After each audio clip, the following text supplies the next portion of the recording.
Hi there, guys. It's Charlie and Gaz here from War Games Atlantic, and we have finally collated your questions, and we're going to attempt to answer them the best way we can. Yeah. Took some doing. There were some great questions in there, wasn't there? There was some great questions, so we've had to kind of trim it down. Pick the worst ones, of course. Yeah, we literally have. So we'll go through these. This will be the first of many. So if your question doesn't get mentioned or read out, then we're going to plan, hopefully try and do a lot more of these moving forwards. So who's red and who's blue? I'm blue, aren't I? Sorry. Yeah. Okay, we had to colour code who's actually... so that we would remember who was reading out the question. The guy who's read it's a fair point. Okay, so the first question is from George, a reference to Damned, and it goes as follows. The Damned Game Fan campaign has shown some trials in operating a crowdfunding setup, and would you consider doing that style of campaign again? Absolutely not. 100% not, no. It's been a great project. Anybody that's... Has it? It has. No, it has. Anybody that's close to it, either, following it or as a backer, will know that it's been a challenging project. And not for any other reason than really we were definitely overly ambitious in our fulfillment date. And that was born out of pure naivety, really. Yeah, 100%. It's been fun to work with. The backers have been great. There's been tons of engagement on the project. And at the end of it, we have 11 awesome kits to show for it. That is a key takeaway. And people are starting to get it now. We're starting to see people's painted miniatures, people's assembled miniatures, which is fantastic. And I'm really looking forward to the journey of the Damned, as a set, as a range, as it grows and people find out about it and it gets used in games of varying sizes from varying manufacturers, etc., etc. But in terms of actually doing the campaign, we are not a crowdfunding business. We are a business that is good at making kits and getting them out onto shelves around the world in independent retailers and into your hands through, our own web store, etc. And that's how we operate best. You're such a salesman. It is true, though. It is true. We could, and the crowdfunding, it's just a completely different type of business. It really is a different type of business practice. It's stressful. It's no. I tell you what, the hardest bit for me is that it's that cloud above your shoulder that does not go away until it's started to fulfill. It's also things you don't think about as well. It's like the compatibility of the platform, whether it's Kickstarter, GameFound, with your own fulfillment systems, your own business systems. Your own integral systems. There's a lot to consider. And again, looking at it, hindsight's a beautiful thing. And the level of naivety, even from an operations point of view, let alone everything else. But, we did it and, we're 99% there. We are, yeah. So thanks for that, George. Yeah, George, no. The answer is no. Absolutely not. So how do you decide... Oh, sorry, this is from Tom. How do you decide which set to go from digital to plastic? And is it as simple as number of downloads? Number of downloads definitely has an influence on it. It has, yeah, of course. It's an impact. It shows, social proof. And it's actual data, isn't it? It's, it's actual data that we can go on. Also, alongside that is what the digital download is and what it supports in kind of conjunction with what we're releasing. So, for example, if there's a Death Fields range, then if we're doing anything Death Fields, would that product complement existing products or the release of a future product? So there's loads to consider when it comes into that, would you say? Yeah, definitely. And you raise an interesting point now. Obviously, our digital approach has grown. I wouldn't say it's changed, it's evolved over time. And whereas in the past, most of the digital stuff was stuff we would never... we were probably not going to release in plastic. Now, there are definitely sets that are going into digital that we 100% know we're going to take to plastic. Okay. Definitely. I won't give anything away yet, but there are definitely sets being sculpted going into the digital range that we know that in the next 18 months or so, we'll probably convert to plastic. However, I would say for me, the biggest drive towards taking a digital set and making it into plastic is the impact it has in the hobby space, in the Legion Facebook group, in other Facebook groups. We spend a lot of time trawling Facebook, social media, looking at what people are saying about our sets. Gaz does a lot of this research for us, trying to find out, or trying to see the bits, the digital sets that people are getting excited about, because that's as good an indication. The whole number of downloads is very specific to people that have 3D printers. So it's a number that will only tell us so much. Whereas there'll also be lots of other people that talk about it. Like when we released the werewolves, there's so many people going, "Oh, why isn't there plastic werewolves? There's no good plastic werewolves." As soon as we launched that digital set, and it was just, that was one of the easiest ones to kind of go, okay, let's just make the werewolves in plastic. And it went from digital to plastic really, really quickly. So a lot of it falls down to, your input. It's your reaction, it's your appetite. That, of course, that heavily influences our business, full stop. Yeah, in many respects, we are a community company and we like to listen to our community. Moving on. Me next. You next, it's red. It's red. That means it's you, yeah. So from David, you hit the table with your amazing Pulp miniatures line. What's coming next? Maybe werewolves could fit better in this category, just like zombies. I have to say it's an amazing pack, very versatile. That's cool. I agree. Werewolves are cool. I agree. That should be in the Pulp range. I think, I think there's a really good argument for that. I'd like to see them in the Pulp range, especially with our Pulp range very much being modern pulp rather than your old traditional kind of 50s 60s pulp. It's very much our Pulp range is Indiana Jones forward, kind of that aesthetic to it. I'm just trying to think in my head what's Pulp. For me, I think of Pulp Fiction. for me, Pulp. It's funny. The logo is very reminiscent. It's very exactly. But for me, Pulp it's popular culture, and obviously popular culture changes throughout decades and decades. And what we are focusing on is more modern popular culture stuff. Anyway, but what's coming next for the Pulp range? The Agents. Yeah, Agents coming out are due to go on pre-order very, very soon. Yeah, and it might have even gone on pre-order by the time this video gets edited and goes out. Probably. So if that is the case, then I will stick a link in the. I'll stick a link in the description. This description has been a full link. We'll stick a link in the description, and I wonder if we have any model shots. Yeah, we do. Yeah, here's some now. Oh, they look really nice, in the round, whatever we want right now. Okay, so that's pretty much it for the Pulp range, and hopefully there's lots more to come. Again, suggestions help. There is loads more to come. Yeah. Okay. Next question then from Alfonso. I would like to hear more about Sharp's rifles. Who wouldn't? Where the project's at, and when we will get to see more models. I'd love to know about. Sorry. Scrap the last bit. And to get to see more models. So there are lots more models on the way. Oh, sorry, I misread that game type. We'll come on to that in a moment. But let's just talk about the Sharp rifle models to begin with. Yeah, so in the very short to medium term, the focus is on what we've called the Legend series. It's obviously started with Sharp because, of course, it's Sharp. And specifically starting with Sharp's rifles, the TV show. And as we release more Legends, we'll cover this first Sharp rifle show. Then we'll move on to another one.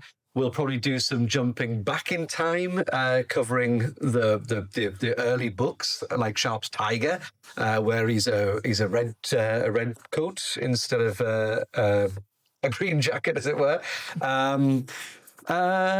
So that's the focus for the short term. Is this the Legend sets? The 54mm and 28mm Harper is coming next. We've just received the final sculpts for that. We have. Looks amazing. It does. It actually really looks like him. When I first opened the file, I thought, Oh, well, It's nerve-wracking, isn't it, with these it's characters? so Because similar. yeah, we all know who they are. And Yeah, if I saw it and I didn't know the context, the straight to 100%. That's hot. it's Harper. You know. And then the next one after that is Rifleman Harris. And our dear friend Jason Selke's been involved in choosing the direction of that miniature, which is really cool. And hopefully he will be at Salute with us Yeah, next again, year. that's great to have Jason along. Yeah, and we'll have Harris ready for Salute as well. And then beyond that, it'll be all the other characters from that Sharp Rifles. And then yeah, we can talk a little bit about the game, I think. We can, which should be released late 20. Well, I say should be. Yeah. Hopefully, in the pipeline to be released late 2026, early 2027. Now, you may say that is a very long lead-up time. We really want to get it right. That we need to do this justice. It's Sharp's Rifles we're talking about here. Yeah. It's not. What can I play down? Nothing. It's not. This is taking a lot of care and attention, and we want to ensure we get it right. And 60% of this, like any game development, is play testing. Of course it is. Just the play testing it is. Yeah.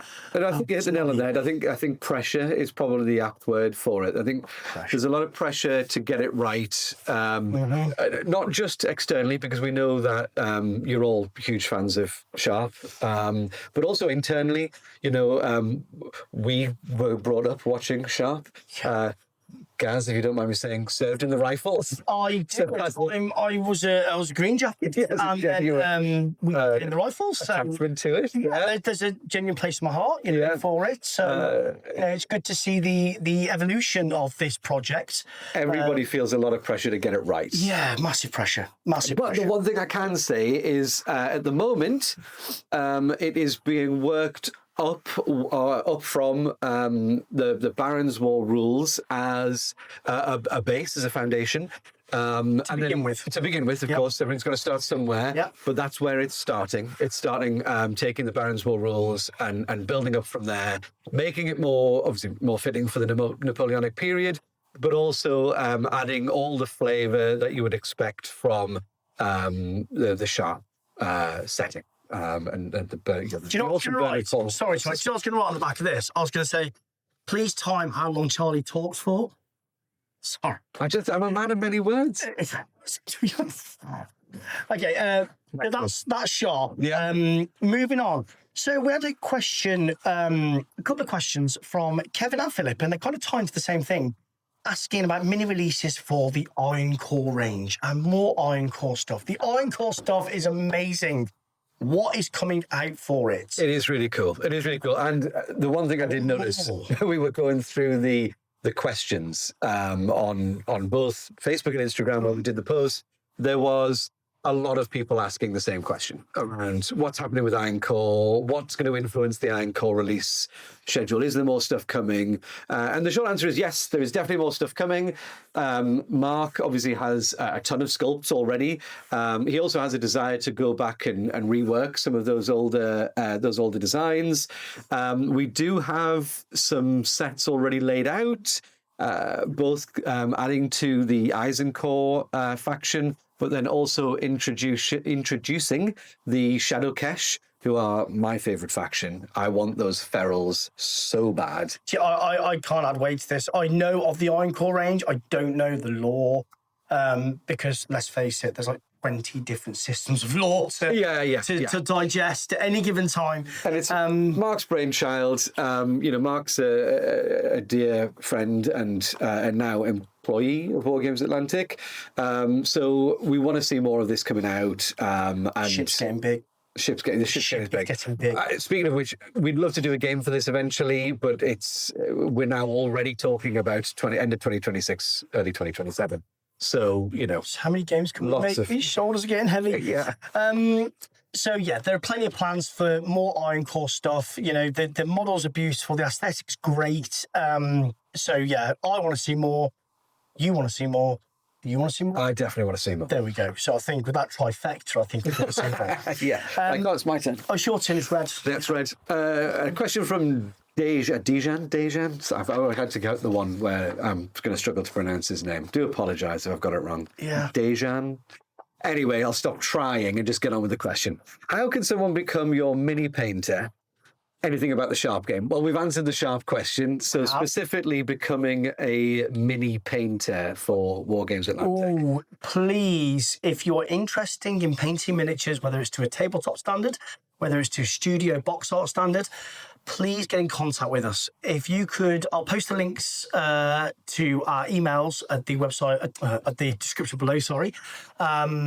So if you could upload your portfolio and a rough pricing guide, that would be great. Please do. We're always after... Always looking because, it's real life. We'd love to use the same 3 people, but... I don't know. Schedules, workload. It's the cat's birthday. I don't know. It's something. There's always something which doesn't get in the way, but it does hinder progress. Yeah, 100%. And we want to get stuff out the door as quickly as humanly possible, but we have to do our due diligence on how we release things. So please look at the links in the description. I don't want to point down for everyone always does that. Just look in the description. Our emails will be in there for you to contact. It's Red. It's you again. It's me again. This one's from Jeff. With the damned all done, will the existing armies, Ura, Bulldog, Raumjägers, etc., get stuff like Cavalry in Command and maybe in the near future army box sets? Yes. Yes. Simple. No, it's not yes. I'd love to. We would love to, sorry. I think that is the direction that the Death Fields are going to take. Am I right? Yeah, definitely. Yeah. Yes. Yeah. We're finalising the Death Fields arena rules as we speak. It is very close to getting ready to go. So close. Off to print, etc. The plan is to launch the game in a box early next year, and depending obviously on its success, the rules will allow for all of those cool things like weapons teams, cavalry, etc., to be added into it. So I guess ultimately it's determined by you guys. If you want to see it, keep asking for it. If you enjoy the game when it launches, play it, tell everybody about it, all that kind of stuff. But yeah, ultimately, I want to see the Raumjägers get some love. They were our first. You do? One of our first sets, alongside the Skeletons. I love the Raumjäger. You do love the Raumjäger. When we were in development of the Death Fields Arena game, and I would use nothing but the Raumjäger. Hence, they've been absolutely dialed down to the point now where I don't think they're a viable team because they've just been hit by the bat. We need to go back and look at them. We do, yeah. I love the Raumjäger. I'd love to see them get some variation in the mold, maybe some jump pack units. Who knows? Yeah, and if you do have any suggestions, then of course leave them in the comments below. We'll also give you another email and the links as well to maybe out or something, just to say I really want these models, and the more this inbox gets filled, then it's like filling up a pint. It's probably true. I'm hijacking your next question. Why? From Desmond, because I want to see how you answer this. 3 questions. Okay. What's your name? Gaz. What's your quest? Seriously? Yeah. Get out of bed most mornings. I have a 1-year-old daughter.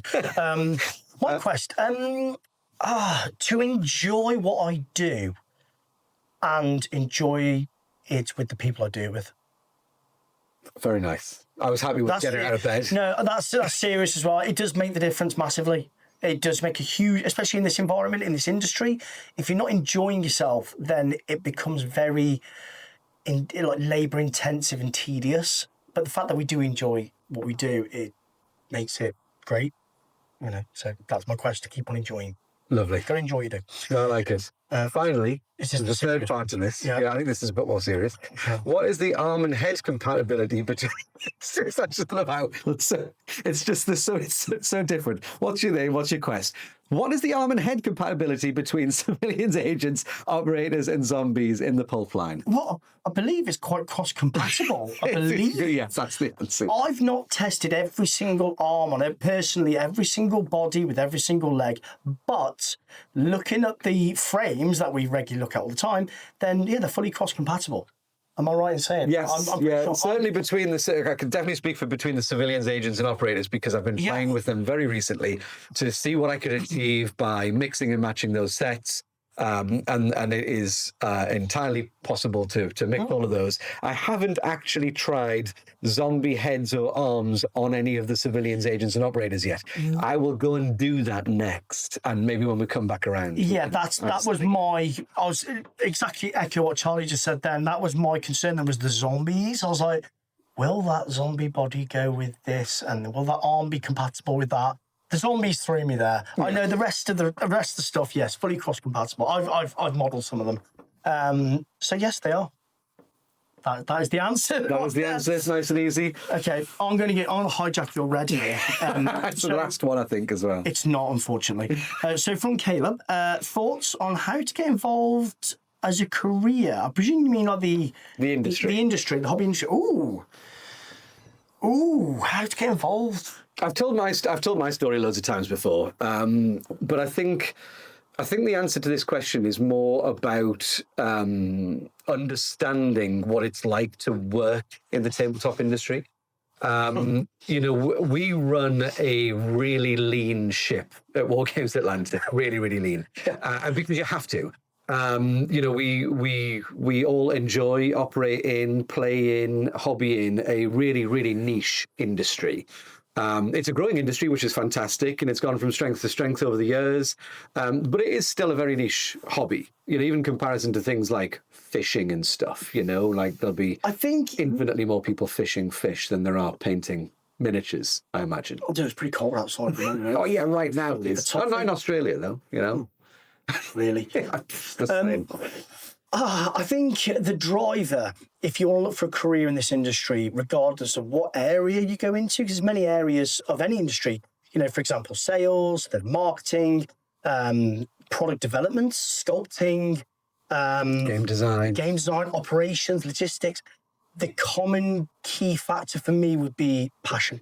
It would be your interest in the system, in the games, in the miniatures, in the hobby aspect, because ultimately that will drive you forward to success. So if you have one of those components alongside a enthusiastic skill set, hobby background, all the way around, then that 9 times out of 10 from everyone I've met in the industry kind of sees them through over the line.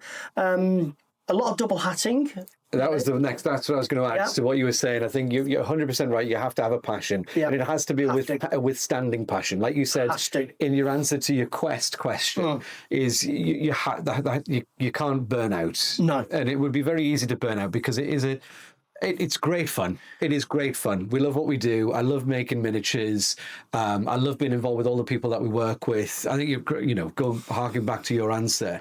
We're blessed at War Games Atlantic to work with some great people. But you also have to be flexible.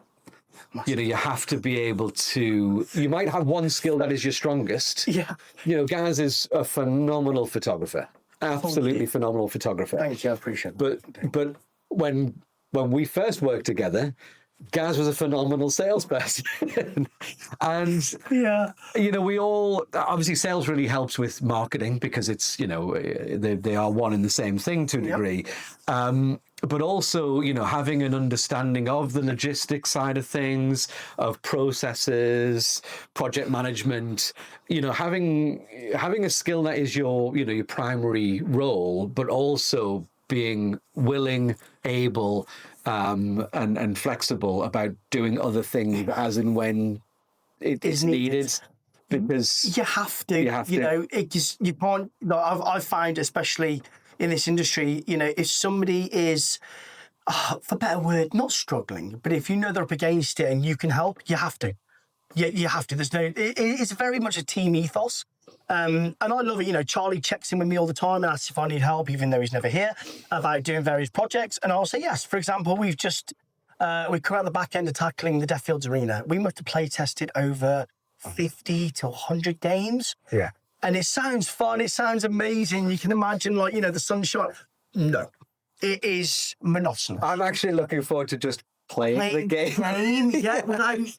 Without feeling like we've got to just check everything. The weirdest thing about playtesting I found as well is you should never roll the dice once.